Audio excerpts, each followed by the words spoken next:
สำหรับผู้ป่วยโรคไตนะคะที่คิดทีไรก็เศร้าใจทุกทีค่ะวันนี้หมอมีข้อคิดดีๆที่อาจจะทำให้ท่านสบายใจขึ้นมาฝากค่ะ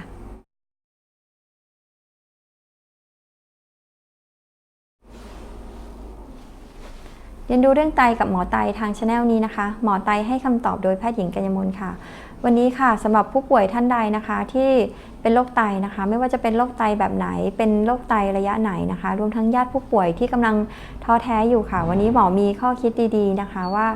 เราจะคิดยังไงให้เรารู้สึกสบายใจมากขึ้นมาฝากกันค่ะ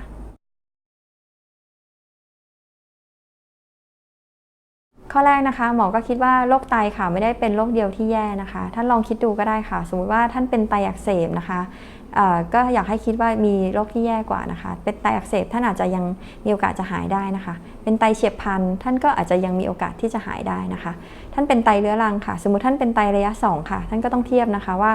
ท่านเป็นไตระยะ2ท่านก็ดีกว่าคนไข้ที่เป็นไตระยะ4ดีกว่าคนไข้ที่ฟอกเลือดไตอย่างนี้เป็นต้นนะคะแล้วถ้าเกิดว่าผู้ป่วยที่ฟอกเลือดไตแล้วท่านแย่ที่สุดหรือเปล่าหมอก็คิดว่าไม่ใช่นะคะยังมีผู้ป่วยอีกหลายลักษณะเลยนะคะที่หมอยังคิดว่าน่าสงสารน่าเศร้ากว่าผู้ป่วยไตนะคะเช่นผู้ป่วยที่นอนติดเตียงนะคะผู้ป่วยที่ไม่สามารถที่จะสื่อสารได้นะคะมีโรคสมองบางอย่างที่ไม่สามารถที่จะสื่อสารได้นะคะผู้ป่วยไตของเราค่ะอยากจะ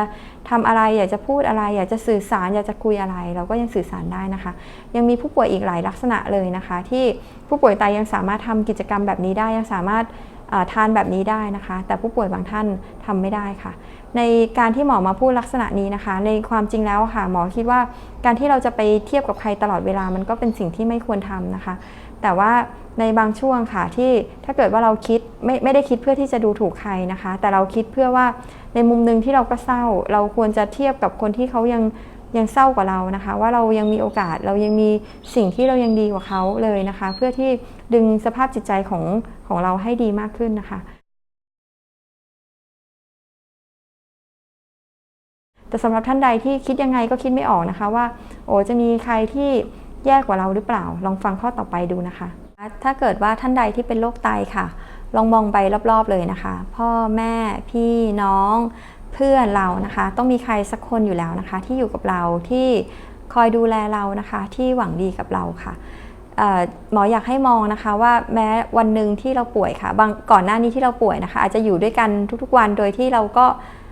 เฉยๆไปนะคะแต่วันหนึ่งที่เราเจ็บไข้ได้ป่วยวันหนึ่งที่เรามีสิ่งที่จะต้องการคนดูแลค่ะจะมีคนรอบข้างเรานะคะที่ห่วงใยที่คอยดูแลเราที่คอยหวังดีกับเรานะคะอันนี้ก็เป็นสิ่งหนึ่งที่หมอก็ไม่อยากให้มองข้ามกันไปนะคะผู้ป่วยไตใช่ไหมคะส่วนใหญ่มากที่สุดเลยก็คือกลัวการฟอกเลือดไตแล้วสำหรับผู้ป่วยที่ฟอกเลือดไตแล้วค่ะส่วนใหญ่ก็จะกลัวการที่เราจะพัดผ้ากลัวการที่เราจะแย่ลงรวมทั้งญาติผู้ป่วยด้วยค่ะกลัวการที่จะแย่ลงนะคะบางทีก็จะแอบมาถามหมอนะคะว่าคุณพ่อคุณแม่ของเขาค่ะสามารถจะอยู่ได้นานเท่าไหร่นะคะใจหมอก็ตอบไปเลยนะคะหมอตอบให้ไม่ได้นะคะว่าท่านใดจะอยู่ได้นานเท่าไหร่นะคะส่วนใหญ่ก็หมอก็แนะนำทำวันนี้ให้ดีที่สุดนะคะทำสิ่งที่เราควรจะทำให้ดีที่สุดนะคะเพื่อเราจะได้ไม่ต้องเสียใจในวันหนึ่งที่มันจะเกิดอะไรขึ้นมานะคะนอกจากนี้หมอจะเล่าให้ฟังนะคะบางคนมากังวลว่าวันนี้พรุ่งนี้มะรืนนี้ปีต่อไป5 ปีต่อไปหรือ10 ปีต่อไปเราจะต้องจากกันไปหรือเราจะแย่ลงหรือเปล่านะคะบางทีจะมีอีกหนึ่งกลุ่มของคนไข้ที่ไม่ทราบตัวเองเลยนะคะว่าจะแย่เช่นอันนี้ยกตัวอย่างง่ายสุดเลยนะคะคนที่ประสบอุบัติเหตุอย่างเงี้ยค่ะบางทีปุ๊บปั๊บเกิดอุบัติเหตุเนี่ยค่ะแย่ลงเร็วกว่าคนไข้โรคไตอีกนะคะดังนั้นสิ่งต่างๆค่ะในโลกอะค่ะหมอคิดว่าไม่สามารถจะบอกได้ชัดเจนนะคะว่าวันนี้พรุ่งนี้หรือวันไหนใครจะแย่เร็วกว่าใครนะคะหมอยังคิดว่าดูแลตัวเองนะคะหาความรู้แล้วก็พยายาม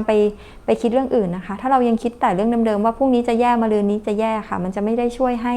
อะไรดีขึ้นมานะคะ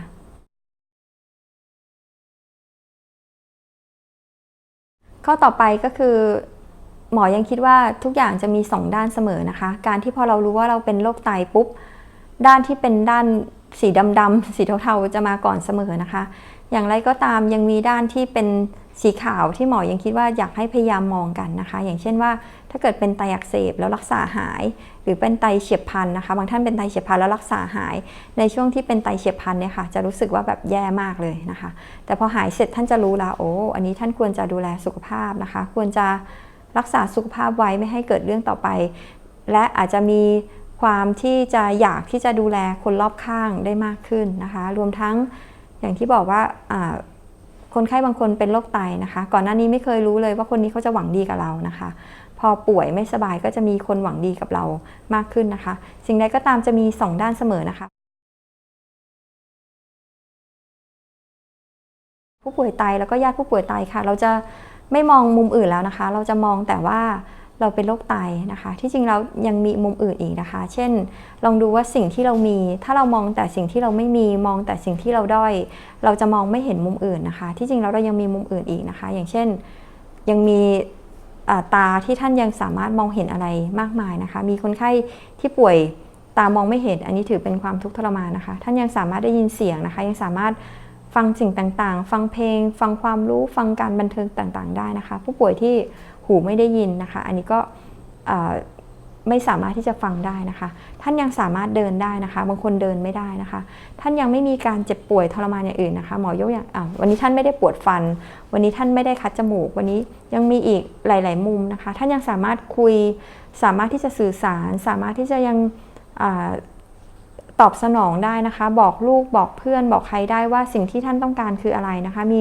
คนไข้บางลักษณะเช่นเป็นคนไข้สมองอย่างที่หมอเล่าให้ฟังนะคะถ้าสมองบางส่วนนะคะสูญเสียการรับรู้ไปค่ะอาจจะทำให้ไม่สามารถที่จะสื่อสารกับคนรอบข้างได้ทั้งที่อยากจะบอกแต่มีความอึดอัดอย่างนี้เป็นต้นนะคะ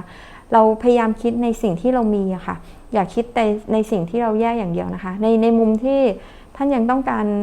ในมุมที่ท่านยังควรจะต้องดูแลตัวเองอันนี้หมอเห็นด้วยนะคะแต่ว่าเราต้องแบ่งใจแบ่งเวลามาคิดในมุมต่างๆเพื่อทำให้สภาพจิตใจของเราดีขึ้นด้วยนะคะแล้วก็ท่านยังมีอีกหนึ่งอย่างนะคะซึ่งท่านมีแน่ๆก็คือยังมีเวลานะคะท่านยังมีเวลา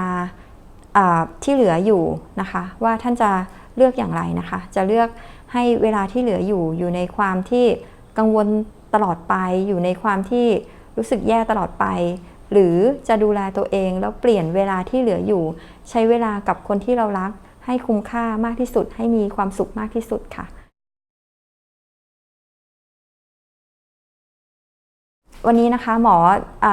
มาเล่าให้ฟังเพื่อหมอเห็นผู้ป่วยหลายคนนะคะมีความกังวลอย่างเดียวหมอยังคิดว่ามีหลายมุมนะคะที่อยากให้พยายามคิดข้อดีต่างๆนะคะและสำหรับท่านใดค่ะที่เป็นโรคไตนะคะหรือญาติผู้ป่วยที่เป็นโรคไตค่ะถ้าเกิดท่านมีความคิดมีข้อคิดมีสิ่งต่างๆที่อยากจะให้กำลังใจผู้ป่วยด้วยกันหรือว่าญาติผู้ป่วยด้วยกันนะคะเพื่อช่วยกันนะคะว่าพยายามคิดในสิ่งที่ดีค่ะท่านจะมีความสุขมากขึ้นนะคะท่านใดที่มีข้อมูลที่จะส่งต่อข้อมูลดีๆนะคะความคิดดีๆค่ะสามารถฝากไว้ที่ใต้คลิปใต้วิดีโอนี้ได้เลยนะคะ